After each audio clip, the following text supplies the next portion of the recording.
Elf rombongan asal Bojonegoro kecelakaan di Tol Gresik, 2 tewas.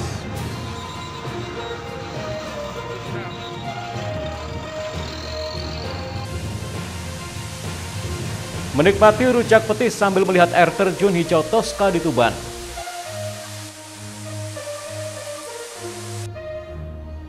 Assalamualaikum warahmatullahi wabarakatuh, pemirsa JTV Bojonegoro. Senang sekali saya Semi Ramadan kembali hadir mencoba Anda di program Sketsa Pengawan untuk edisi hari ini.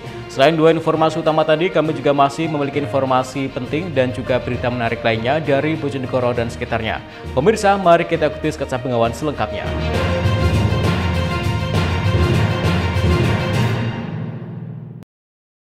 Pemirsa, kita awali informasi yang pertama. Sebuah mobil Elf rombongan pernikahan asal Kabupaten Bojonegoro mengalami kecelakaan dengan truk trailer di Tol Kebomas, Kabupaten Gresik. Sopir Elf dan seorang penumpang tewas di lokasi kejadian, sementara belasan lainnya mengalami luka-luka dan kini menjalani perawatan di Rumah Sakit Ibnu Sina Gresik. Bantuan laka di KM.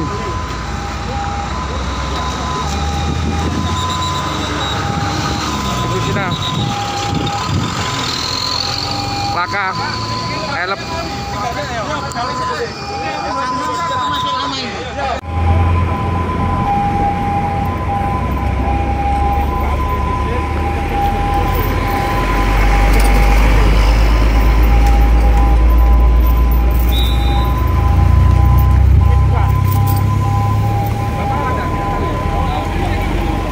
Kecelakaan antara mobil Elf dan truk trailer terjadi di kilometer 14 Tol Kebomas, Turut Desa Kembangan, Kecamatan Kebomas, Kabupaten Gresik pada Sabtu 6 Juli 2024. Kejadian ini mengakibatkan 2 orang tewas di lokasi kejadian.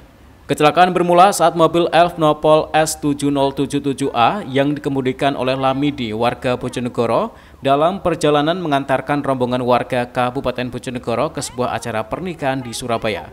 Sesampainya di lokasi kejadian, mobil F berpenumpang 17 orang tersebut berusaha menyalip kendaraan di depannya dari jalur kiri. Namun ketika mobil Elf ini hendak pindah ke jalur kanan, mobil terlibat senggolan dengan truk trailer yang dikemudikan oleh Rahmat Effendi, warga Kasiman, Bojonegoro yang ada di sebelah kanannya. Meskipun sopir trailer berusaha melakukan pengereman, tapi karena muatan kayu gelondongan sangat berat, kecelakaan tak dapat dihindarkan. Mobil Elf terguling karena terdorong truk trailer dan baru berhenti setelah tertahan pembatas median jalan tol. Akibat kecelakaan ini, sopir Elf bernama Lamidi dan salah satu penumpang bernama Mugiarti, warga Bojonegoro, meninggal dunia di lokasi kejadian. Sementara belasan penumpang lain yang mengalami luka-luka kini menjalani perawatan medis di Rumah Sakit Ibnu Sina Bundar Gresik, sedangkan penumpang yang mengalami patah tulang dirawat di Rumah Sakit Semen Gresik. Dari Bojonegoro mau ke Surabaya. Bu, ada berapa, naik apa tadi? Elf. Oh gitu. Terus tadi ada berapa orang? Oh 15. Rencananya ada apa? Mantenan ya? Acara apa? Oh, acara hari mantena. Rombongan satu desa itu. Satu alumni SMP. Oh, satu alumni SMP. SMP berapa? SMP Sugiwaras sampai 1 Sugiwaras. Sugiwaras 1 Bojonegoro. Iya. Jadi yang nikahan temannya? Para penumpang Elf tersebut merupakan satu rombongan alumni salah satu SMP di Kabupaten Bojonegoro yang hendak menghadiri undangan pernikahan temannya di Surabaya. Kini Satlantas Polres Gresik masih melakukan penyelidikan untuk mengetahui penyebab pasti kecelakaan maut tersebut. Muhammad Amin, JTV, Gresik. Sementara itu, warga Kabupaten Nganjuk digegerkan dengan penemuan mayat perempuan muda di dalam hutan setempat. Korban ditemukan warga dalam kondisi telanjang. Diperkirakan korban sudah meninggal lebih dari 2 hari. Warga di Dusun Sumber Gondang, Desa Perning, Kecamatan Jatikalen, Kabupaten Nganjuk digemparkan dengan penemuan sesosok mayat perempuan muda di dalam hutan petak 62B1 RPH Sumber Gondang. Korban yang diperkirakan berusia 20 tahunan tersebut ditemukan sekitar pukul 07.00 waktu Indonesia Barat pada Jumat 5 Juli 2024 oleh warga sekitar. Korban ditemukan dalam kondisi telanjang di semak-semak. Diduga ia menjadi korban pemerkosaan dan dibunuh oleh pelaku. Kasubag Humas Polres Nganjuk AKP Supriyanto saat dihubungi via WhatsApp membenarkan adanya penemuan korban tersebut. Menurutnya saat ini pihaknya masih melakukan penyelidikan lebih lanjut. Sementara itu, guna kepentingan otopsi, jenazah korban dibawa ke Rumah Sakit Umum Bayangkara Nganjuk. Polisi yang datang ke lokasi kejadian segera melakukan pemeriksaan dan pemasangan garis polisi di sekitar lokasi. Sebelumnya, kasus serupa juga terjadi di Waduk Semantok Nganjuk 5 bulan lalu. Bedanya dalam kasus sebelumnya, mayat perempuan yang ditemukan dalam kondisi termutilasi. Ahmad Sarwani, JTV, Nganjuk. Pemirsa, setelah sebelumnya berhasil menangkap 2 orang kakek pelaku pencabulan gadis di bawah umur hingga hamil 4 bulan, Satuan Reserse Kriminal Polres Ngawi kembali menangkap seorang pelaku lain. Penangkapan pelaku ini berdasarkan pengembangan dari penangkapan pertama. Satreskrim Polres Ngawi terus melakukan pengembangan terhadap kasus pencabulan terhadap seorang siswi SMP yang saat ini tengah hamil 4 bulan. Setelah sebelumnya menangkap 2 orang tersangka yakni Sarju 69 tahun dan Tubari 67 tahun, kini polisi kembali mengamankan seorang tersangka lain yakni Kasidi 59 tahun warga desa yang sama. Kapolres Ngawi AKBP Argo Wiono menjelaskan seorang tersangka baru ini melakukan tindakan asusila dilakukan di rumahnya saat istri tersangka tidak ada di rumah. Modusnya dengan korban diimingi sejumlah uang untuk datang ke rumah tersangka. Menurut Kapolres, saat ini polisi juga terus melakukan pengembangan terhadap kasus tersebut karena masih ada kemungkinan jumlah tersangka bertambah. Tersangka yang diamankan sampai dengan saat ini ada 3 orang yang sudah memiliki cukup alat bukti. Yang pertama adalah saudara S. Ini adalah merupakan tetangga dari korban. Dari 3 tersangka semua melakukan pencabulan atau persetubuhan adalah di gubuk, di mana pada saat kakek korban pergi ke sawah, kemudian akhirnya korban juga dilakukan ancaman dan paksaan dengan diiming-imingi untuk bujuk rayu, memberikan sejumlah uang sehingga akhirnya korban mau menuruti. Kemudian tersangka tadi tersangka S, kemudian yang kedua adalah tersangka T, dan ketiga adalah tersangka K, yang mana tiga-tiga ini merupakan tetangga dari korban, yaitu anak yang berumur 15 tahun. Untuk barang bukti selain visum dari dokter, juga beberapa pakaian yang digunakan pada saat terjadinya persetubuhan dan pencabulan tersebut. Ketiga tersangka tersebut dijerat Undang-Undang Perlindungan Anak dengan ancaman hukuman maksimal 15 tahun penjara. Ito Wahyu, JTV, Ngawi. Pemirsa, sesaat lagi akan kami hadirkan informasi mengenai menikmati rujak petis sambil melihat air terjun hijau Toska di Tuban. Tetaplah di Sketsa Bengawan.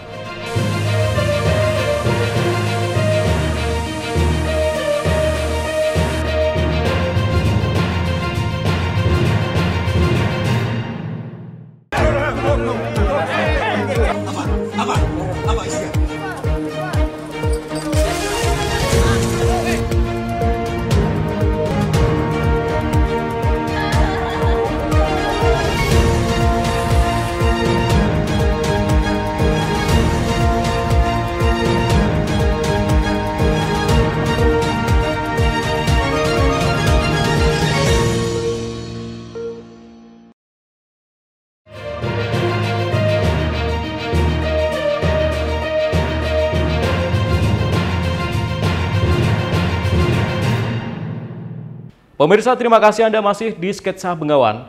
Sebuah warung kopi di Kabupaten Tuban menyediakan tempat nongkrong menyatu dengan alam. Para pengunjung bisa nongkrong sambil ngopi dan menikmati rujak khas pedesaan di atas aliran sungai yang jernih dengan pemandangan yang indah.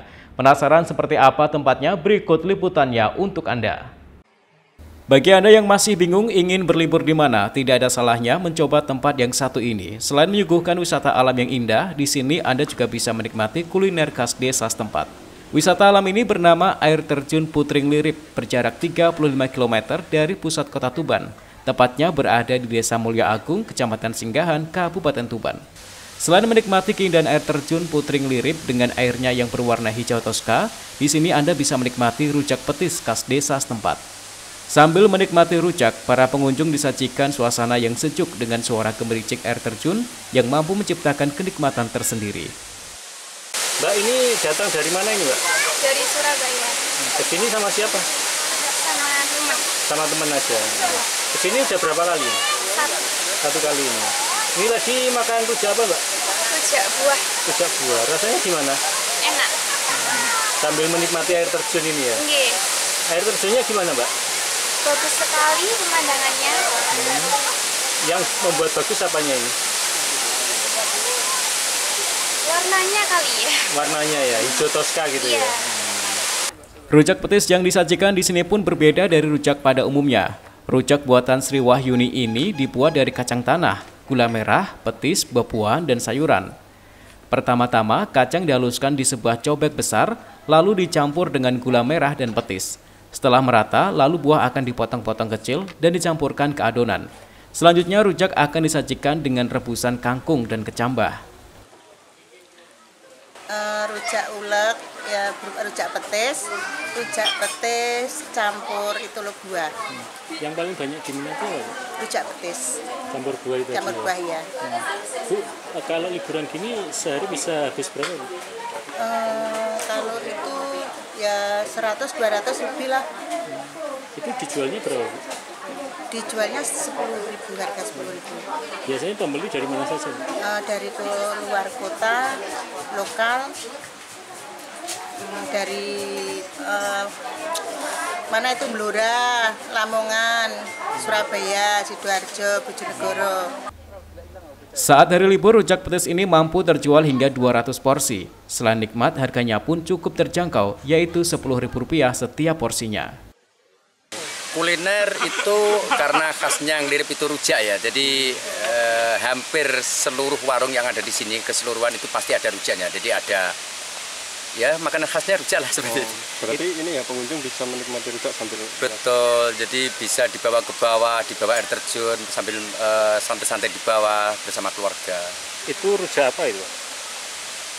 Tergantung pilihan sih, di situ ada rujak buah, ada rujak kacang, ada rujak petis, ada rujak macam-macam, tapi khas, jadi beda dengan yang lain.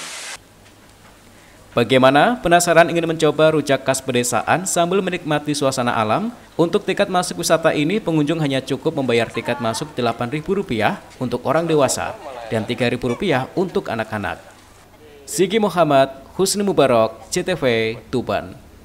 Sementara itu, seorang pria di Kabupaten Probolinggo tewas tertembak peluru senapan angin saat sedang berburu bersama sejumlah orang. Korban tewas setelah peluru bersarang di kepala korban. Dari kasus ini, polisi mengamankan sejumlah orang yang diduga merupakan pelaku penembakan. Petugas Inafis Satuan Reserse dan Kriminal Polres Probolinggo pada Kamis malam langsung melakukan visum terhadap jenazah Yusuf, 23 tahun, warga desa Betek, Kecamatan Krucil, Kabupaten Probolinggo, yang tewas terkena senapan angin saat berburu. Bapak anak satu ini menghembuskan nafas terakhirnya saat perjalanan ke Rumah Sakit Umum Daerah Waluyo-Jati, Kraksaan, dengan luka tembak pada bagian kepala. Keluarga tidak percaya korban yang berpamitan berburu bersama teman dan saudaranya justru meninggal dengan cara tragis. Setelah dilakukan penyelidikan, akhirnya jenazah korban dibawa pulang ke rumah duka untuk dikebumikan. Mujiono, Kepala Kamar Jenazah Rumah Sakit Umum Daerah Waluyo-Jati, Kraksaan, mengatakan korban mengalami luka tembak pada bagian kepala, tepatnya di dahi korban. Betul, ada kiriman dari Puskesmas Sandung, jadi korban luka tembak senapan angin dan luka ada di kepala dahi depan. Dan ini saat ini jadi keluarga dari istri, ibu kandung, bapak kandung, dan juga keluarga lainnya itu menolak untuk visum luar maupun otopsi. Untuk luka-luka lain tidak ditemukan. Guna penyelidikan lebih lanjut, polisi akhirnya mengamankan 5 orang yang ikut dalam rombongan berburu bersama korban. Kanit Bidum Satreskrim Polres Probolinggo, Aibda Eko Aprianto, saat konfirmasi melalui ponselnya, mengatakan bahwa satu orang berinisial MR yang merupakan saudara korban diduga pelaku penembakan. Hal tersebut diperkuat saat kejadian MR memegang senapan angin. Hingga kini polisi masih melakukan penyelidikan intensif terkait kronologis bagaimana korban sampai terkena tembakan yang mengakibatkan meninggal dunia. Farid Fahlevi, CTV, Probolinggo. Korsleting listrik rumah warga di Tuban ludes terbakar. Informasinya akan kami hadirkan sesaat lagi. Tetaplah di Sketsa Bengawan.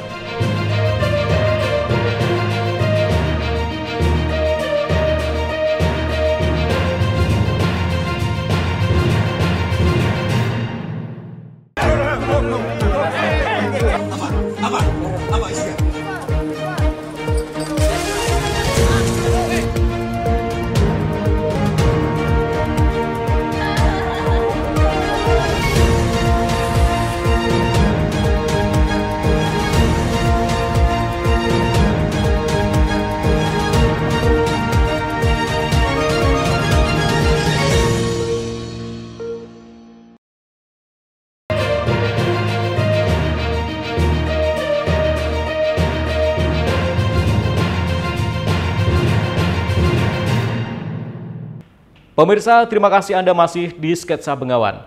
Kebakaran hebat melanda sebuah rumah warga di Kabupaten Tuban pada Jumat dini hari. Kobaran api melalap habis bangunan rumah seluas 240 meter tersebut sehingga membuat panik warga sekitar.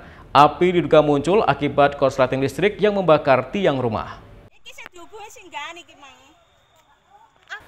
Kebakaran hebat melanda rumah milik Hendri Yunan Prasetyo di Desa Gua Terus, Kecamatan Montong, Kabupaten Tuban pada Jumat dini hari. Amukan si jago merah sempat rekam kamera handphone warga. Api yang berkobar dengan cepat membesar dan membakar seluruh bagian rumah, sehingga membuat warga setempat panik. 4 unit mobil pemadam kebakaran Pemkab Tuban dan 1 unit mobil pemadam PLTU Tanjung Awar-Awar diterjunkan ke lokasi kebakaran. Api berhasil dijinakan setelah petugas damkar selama kurang lebih 2 jam melakukan pembasahan sehingga tidak merembet ke rumah warga lain. Namun seluruh bagian rumah beserta isinya telah hangus terbakar.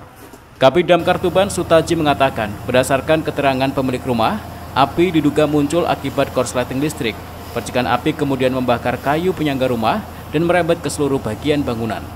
Untuk pemadaman 2 jam, hampir 2 jam, setengah 1 sampai setengah 3. Kemudian untuk proses pembasahan 1 jam setengah. Dan ada korban atau enggak? Alhamdulillah tidak ada korban. Untuk kerugian? Kerugian menurut taksir kami sekitar 150 juta. Dan untuk kronologis kebakarnya sendiri gimana? Ya, menurut informasi dari yang bersangkutan, mohon itu dugaannya korsleting listrik. Jadi ada korsleting listrik di rumah tersebut. Saat kejadian pemilik rumah di mana? Pemilik rumah ada di tempat, cuman takut, kemudian segera laporan kepada kami. Kami mendapat laporan itu posyangan segera merapat, tidak sampai 10 menit kami sudah sampai lokasi. Karena memang kebakaran yang begitu besar, maka kami hubungi pos-pos yang lain untuk segera merapat. Tidak ada korban jiwa dalam kebakaran ini, namun kerugian ditaksir mencapai 150 juta rupiah. Siki Muhammad, Husn Mubarak, CTV, Tuban. Sementara itu, Kapolres Bojonegoro Cup ketiga tahun 2024 menjadi ajang untuk menjaring bibit atlet berprestasi di bidang olahraga pencaksilat. Kegiatan yang berlangsung selama 2 hari ini mempertandingkan partai tanding, seni tunggal, dan ganda. Untuk menjaring bibit atlet berprestasi di bidang olahraga pencaksilat, Polres Bojonegoro menggelar turnamen Kapolres Bojonegoro Cup ketiga tahun 2024 yang dilaksanakan di Gor Polres tempat pada Kamis. Kegiatan yang berlangsung selama 2 hari ini mempertandingkan partai tanding, seni tunggal, dan ganda. Kegiatan yang juga dalam rangka peringatan Hari Bayangkara ke-78 tahun 2024 ini diikuti oleh 93 atlet dari 13 perguruan pencaksilat yang ada di Kabupaten Bojonegoro. Ada 11 kelas yang dipertandingkan dalam turnamen silat ini. Selama pertandingan, para atlet terpilih bertanding dengan sengit dan saling beradu kemampuan teknik serta gerakan seni bela diri. Para peserta menampilkan kemampuan terbaiknya untuk memperoleh medali bagi kontingen perguruan masing-masing.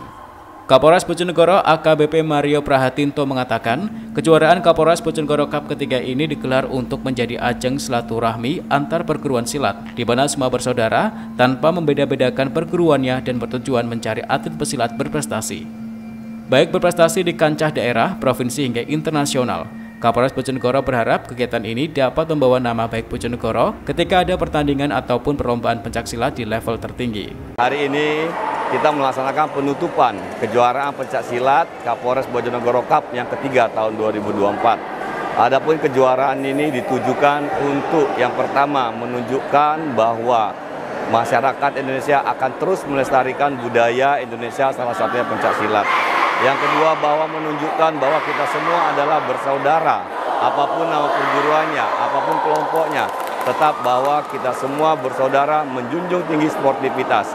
Yang ketiga dan yang terakhir, kejuaraan ini untuk mencari bibit-bibit unggul pencaksilat dari Kabupaten Bojonegoro yang mudah-mudahan bisa membawa atau meningkatkan nama Kabupaten Bojonegoro baik di level nasional maupun di internasional. Sementara itu, Ketua Bojonegoro Kampung Pesilat Wahyu Subagdiono mengungkapkan, kompetisi ini bisa menjadi wadah bagi para atlet untuk mengembangkan kemampuan, sehingga bakat mereka dapat tersalurkan. Di sisi lain, juga menjadi ajang untuk mencari bibit atlet pesilat baru, menuju atlet pencaksilat yang berprestasi. Saya selaku Ketua Bojonegoro Kampung Pesilat tentunya mengucapkan terima kasih. Terima kasih yang tak terhingga kepada Bapak Kapolres Bojonegoro yang telah memfasilitasi, memberikan wadah tempat untuk bagaimana adik-adik kami, saudara-saudara kami, perguruan pencaksilat mengekspresikan diri, berkompetisi di dalam rangka untuk menjaring atlet-atlet di dalam rangka untuk ke depan yang lebih baik lagi.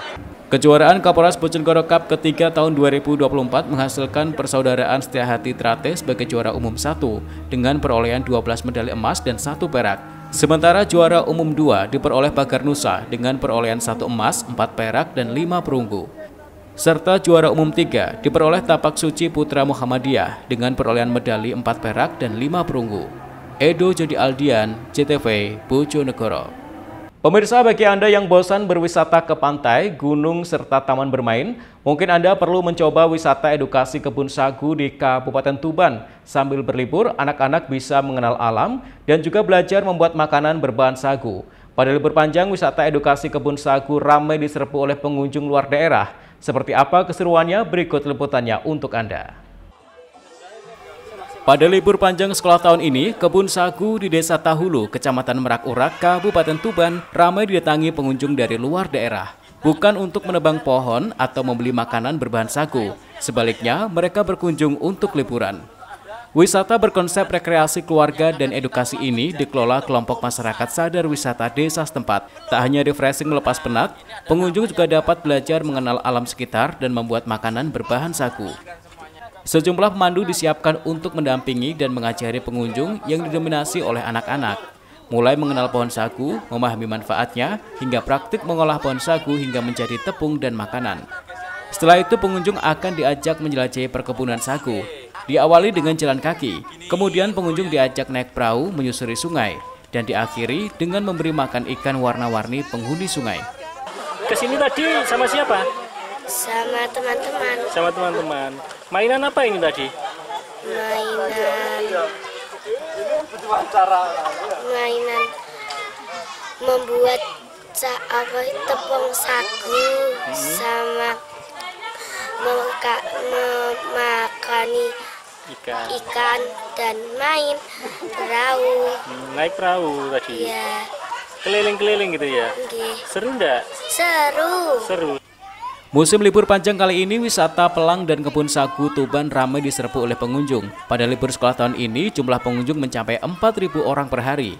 Peminat wisata edukasi sagu ini didominasi rombongan sekolah mulai dari jenjang PAUD, TK, hingga sekolah dasar. Tarif dipatok mulai dari Rp50.000 per anak. Sudah termasuk 1 pendamping orang tua. Bu, ini tadi dari mana ini, Bu? Dari Bojonegoro. Ini dalam rangka apa, Bu? Dalam rangka liburan sambil belajar dan bermain. Di sini tadi diajari apa saja, Bu? Diajari membuat tepung sagu, terus memberi makan ikan, dan naik perahu. Bocah-bocah seru enggak, Bu? Sangat senang dan Pak, nggak bisa dibayangkan, ceria sekali. Wisata edukasi sagu ini sangat cocok untuk anak-anak. Tak hanya memberi pengetahuan baru tentang sagu, tapi juga menanamkan rasa cinta terhadap alam dan lingkungan sekitar. Kedua, ada yang namanya paket edukasi. Nah, paket edukasi itu kita ada bimbingan kepada anak-anak, terutamanya tingkatan PAUD maupun SD atau MI itu kita jual kepada seluruh instansi-instansi yang ada di sekitar Kabupaten Tuban maupun lintas Kabupaten Tuban, termasuk Kabupaten Lamongan, Bojonegoro, bahkan sampai di Gresik itu sendiri. Sehingga di edukasi itu kita perkenalkan kepada anak-anak bagaimana wisata alam yang ada di tempat kita ini. Terutamanya adalah edukasi pepohonan sagu, yang mana kita ajak anak-anak untuk memperkenalkan manfaat dari pohon sagu itu sendiri, sehingga anak-anak milenial hari ini itu lebih mengenal yang namanya alam hari ini itu kan pepohonan sagu yang sudah mulai punah yang ada di sekitar kita ini. Siki Muhammad, Husni Mubarok, CTV, Tuban. Pemirsa, informasi tadi sekaligus mengakhiri sketsa Bengawan untuk edisi hari ini. Jangan lupa follow akun sosial media kami di bawah ini. Kirimkan kritik dan saran Anda ke alamat email kami ctvbojonegoro@ctv.co.id. Terima kasih atas kebersamaan Anda. Saya Semi Ramadan bersama kerabat kerja yang bertugas pamit dari hadapan Anda. Wassalamualaikum warahmatullahi wabarakatuh. Salam CTV Bojonegoro.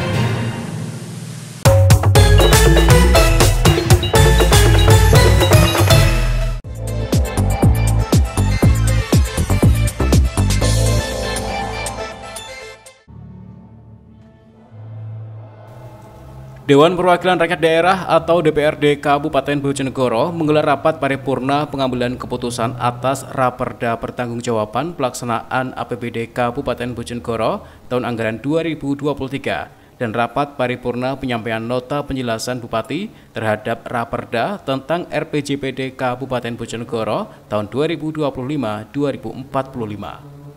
Kegiatan yang berlangsung di ruang paripurna DPRD setempat pada Jumat sore diawali dengan laporan Ketua Badan Anggaran atas Raperda tentang pertanggungjawaban pelaksanaan APBD Kabupaten Bojonegoro tahun anggaran 2023. Pada kesempatan ini, Ketua Banggar Mitro Atin menyampaikan agar semua program dapat berjalan maksimal perlu adanya sosialisasi informasi dan perbaikan. Salah satunya program 1 Desa 10 Sarjana. Perlu adanya inovasi baru antara pengambilan jalur program beasiswa agar tata kelola menjadi lebih baik dan benar. Pemkab Bojonegoro perlu melakukan bersinergi, berkolaborasi, dan bekerja sama dalam pengelolaan sumur minyak demi meningkatkan kebutuhan saham. Kemudian perlu adanya peningkatan SDM di Rumah Sakit Umum Daerah Sosodoro Jatikusumo, khususnya dalam pelayanan cuci darah. Selain itu, Ketua Badan Anggaran meminta agar pengelolaan terhadap masjid religi yang ada di Margomulyo segera diputuskan dan diberikan tanggung jawab kepada OPD demi bisa dimanfaatkan kegunaannya untuk kepentingan masyarakat. Maka Badan Anggaran serta seluruh pandangan fraksi menyepakati Raperda tentang pertanggungjawaban pelaksanaan APBD tahun 2023 untuk ditetapkan menjadi peraturan daerah tentang pertanggungjawaban pelaksanaan anggaran pendapatan dan belanja daerah Kabupaten Bojonegoro tahun 2023. Kemudian dikeluarkan dalam putusan DPRD Kabupaten Bojonegoro.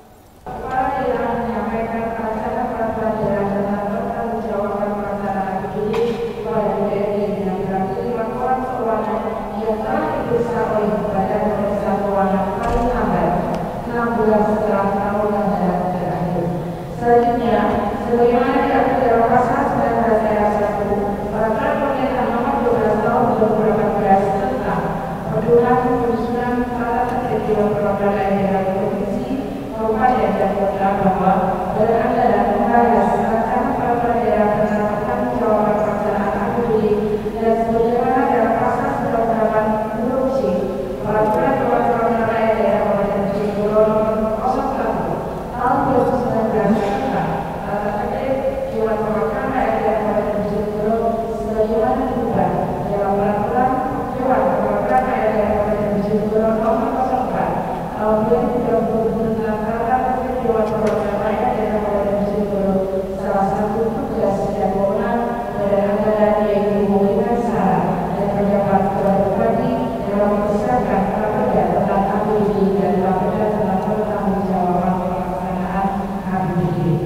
Setelah disetujui oleh DPRD, kemudian dilanjutkan dengan penandatanganan nota bersama antara penjabat Bupati Bojonegoro dengan DPRD Kabupaten Bojonegoro.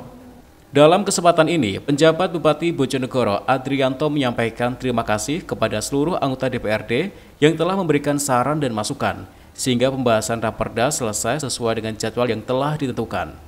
Adrianto menyampaikan jika rapat paripurna ini merupakan tanggung jawab dari eksekutif untuk melaporkan kinerja pemerintahan yang telah berlangsung di tahun 2023. Rapat paripurna ini merupakan bagian dari sistem politik penyelenggaraan pemerintahan daerah untuk secara transparan dan akuntabel menyampaikan informasi atau kebijakan dan hasil penyelenggaraan pemerintahan selama tahun 2023. Bagaimana diamanatkan dalam pasal 320 Undang-Undang Nomor 13 Tahun 2014 tentang pemerintahan daerah bahwa kepala daerah menyampaikan rancangan peraturan daerah tentang pertanggungjawaban pelaksanaan APBD kepada DPRD dilampiri laporan keuangan sebagai badan pemerintahan yang telah diperiksa oleh Badan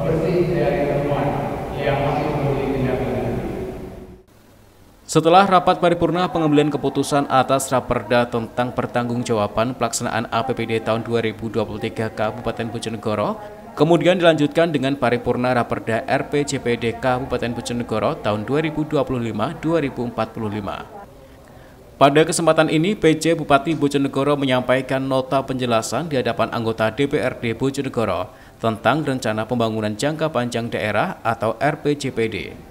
PJ Bupati Bojonegoro Adrianto menyampaikan visi Kabupaten Bojonegoro dalam Rencana Pembangunan Jangka Panjang Daerah atau RPJPD tahun 2025-2045, yaitu Bojonegoro sentra agroindustri dan energi negeri maju, sejahtera, berdaya saing, dan berkelanjutan. Sedangkan misi Kabupaten Bojonegoro dapat mewujudkan SDM yang unggul dan berakhlak, mewujudkan perekonomian yang kokoh berbasis ekonomi hijau dan kerakyatan, kemudian mewujudkan infrastruktur dan lingkungan hidup berkualitas, serta mewujudkan tata kelola pemerintahan kolaboratif dan adaptif. Beberapa poin penting dalam strategis Rencana Pembangunan Jangka Panjang Daerah atau RPJPD tahun 2025-2045, diantaranya transformasi pada era transisi dan pasca migas, pengentasan kemiskinan lintas sektor terintegrasi, dan perlindungan sosial adaptif, pembangunan manusia yang berdaya saing dan berkarakter, penurunan pengangguran melalui pekerjaan yang layak dan sumber penghidupan berkelanjutan.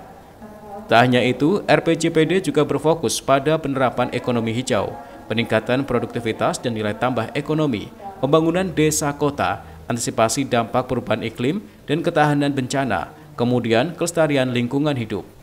Tak sampai di situ saja, fokus harmoni sosial dan wilayah yang kondusif, reformasi birokrasi berdampak nyata, dan tata kelola kolaboratif dan digital governance juga menjadi perhatian pada Rencana Pembangunan Jangka Panjang Daerah atau RPJPD tahun 2025-2045.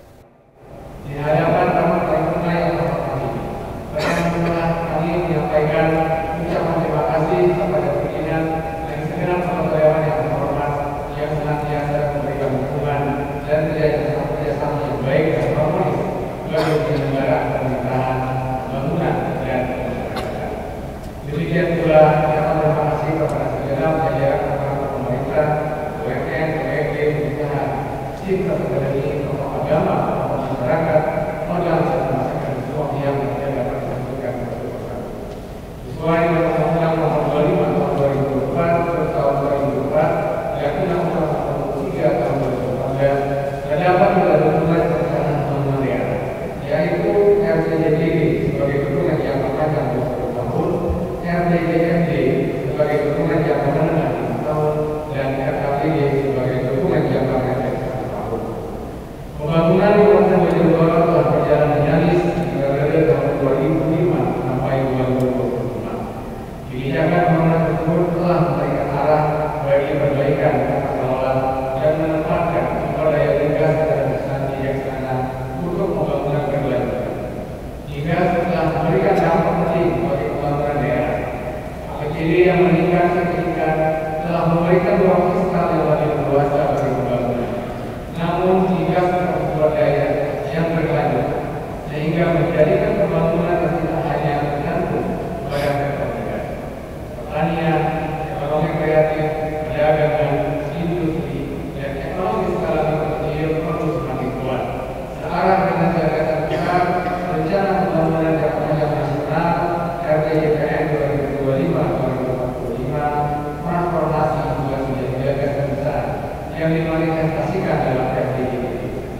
Transformasi pada transisi dan pasca migas perlu dipersiapkan dengan baik agar berbasis ekonomi dan kesejahteraan masyarakat yang berkelanjutan. Rapat paripurna yang kami hormati, hasil evaluasi RPJPD tahun 2005-2025 memperlihatkan realitas penting sebagai pijakan bagi pembangunan tahun mendatang. Kinerja pembangunan makro kondisi yang lebih baik dibandingkan awal periode perencanaan tahun 2005. Indeks pembangunan manusia sebesar 63,6 pada tahun 2005 dan 71,8 pada tahun 2023. Sementara itu, dalam pandangan fraksi Partai Kebangkitan Bangsa, merekomendasikan adanya pembahasan lebih lanjut pembahasan terkait pembentukan Raperda RPJPD Kabupaten Bojonegoro tahun 2025-2045. sehingga nantinya dapat menjadikan Bojonegoro menjadi sentra agroindustri, maju, sejahtera, dan berdaya saing bisa terwujud.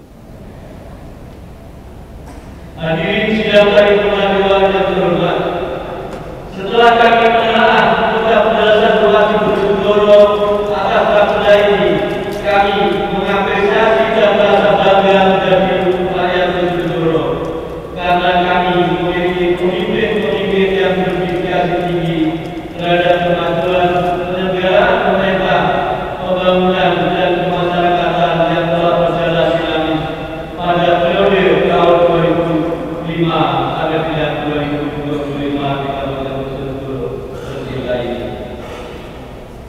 Hal ini terbukti dengan adanya peningkatan indeks sumber daya manusia sebesar 63,6 pada tahun 2005 dan 71,8 tahun 2023. Tingkat kemiskinan menurun dari tahun 2005 sebesar 27,12% menjadi 12,18% tahun 2023. Memang hasil ini tidak lepas dari adanya sumber minyak dan gas bumi atau migas yang ada di Bojonegoro. Namun minyak dan gas bumi atau migas bukan sumber daya yang berkelanjutan, sehingga menjadikan pembangunan yang tidak hanya tergantung pada sektor migas merupakan isu penting pertanian, ekonomi kreatif, perdagangan, industri dan ekonomi skala mikro kecil. Perlu semakin kuat agar menjadi sumber kehidupan masyarakat yang berkelanjutan. Searah dengan gagasan besar tentang pembangunan jangka panjang nasional tahun 2025-2045, transformasi juga menjadi gagasan besar yang diinstrumentasikan di dalam rencana pembangunan jangka panjang daerah RPJMD, transformasi pada era transisi dan pasca migas. Perlu dipersiapkan dengan baik agar terbangun ekonomi dan kesejahteraan masyarakat yang berkelanjutan.